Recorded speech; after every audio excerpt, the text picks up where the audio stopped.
યુપીમાં ભાજપની બી ટીમ કોણ? માયાવતી અને રાહુલ ગાંધી વચ્ચે જુબાની જંગ, દલિત વોટ પર નજર. ભાજપની બી ટીમને લઈને સંસદમાં નેતા વિપક્ષ રાહુલ ગાંધી અને બસપા પ્રમુખ માયાવતીની વચ્ચે રાજકીય યુદ્ધ છેડાઈ ગયું છે. કોંગ્રેસ સાંસદે રાયબરેલી પ્રવાસ પર બસપા પ્રમુખને ભાજપની બી ટીમ ગણાવી હતી. આની પર માયાવતીએ રાહુલ ગાંધી પર આકરું નિશાન સાધ્યું છે. બસપા સુપ્રીમોએ કહ્યું કે રાહુલ ગાંધીએ આંગળી ઉઠાવ્યા પહેલા પોતાની અંદર જોવું જોઈએ. માયાવતીએ સોશિયલ મીડિયા એક્સ પર પોસ્ટ કરીને રાહુલ ગાંધી પર પલટવાર કરતા કહ્યું કે દિલ્હી વિધાનસભા ચૂંટણીમાં કોંગ્રેસ આ વખતે ભાજપની બી ટીમ બનીને ચૂંટણી લડી એવી ચર્ચા છે.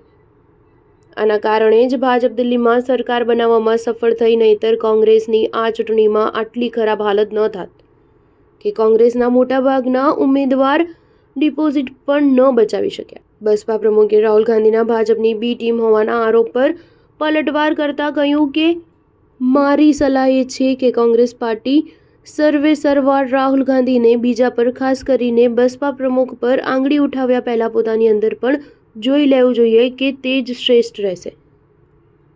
દિલ્હીમાં ભાજપ સરકારની સામે તમામ વચનોને પૂરા કરવાનો પડકાર છે, નહીંતર ભવિષ્યમાં આ પાર્ટીની પણ હાલત ક્યાંક કોંગ્રેસ જેવી ખરાબ ન થઈ જાય.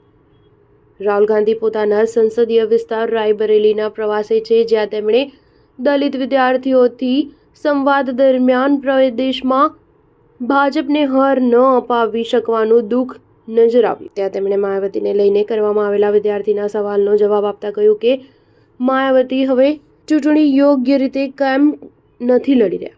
પહેલાં તે અમારી જેમ ભાજપના વિરોધમાં ચૂંટણી લડતી હતી, પરંતુ હવે તે ભાજપની બી ટીમની જેમ લડી રહી છે. અમે ઈચ્છતા હતા કે સપા, બસપા અને કોંગ્રેસ મળીને ભાજપ વિરુદ્ધ ચૂંટણી લડે. અમે ત્રણેય સાથે આવી જઈએ તો ભાજપને હરાવી શકીએ છીએ. યુપી કેબિનેટ મંત્રીએ આ મામલે કહ્યું કે કોંગ્રેસને ઉત્તર પ્રદેશમાં હવે નવો મિત્ર જોઈએ છે, તેથી હવે રાહુલ ગાંધી માયાવતીની સાથે આવવાની વાત કરી રહ્યા છે. પરંતુ સપા નથી ઈચ્છતી કે માયાવતી સાથે આવે, તેથી અખિલેશ યાદવે કોંગ્રેસને કહ્યું હતું કે જો માયાવતી સાથે આવશે તો હું ગઠબંધનથી અલગ થઈ જઈશ. સ્ટાર ન્યૂઝ 7 હંમેશા સચ્ચાઈની સાથે.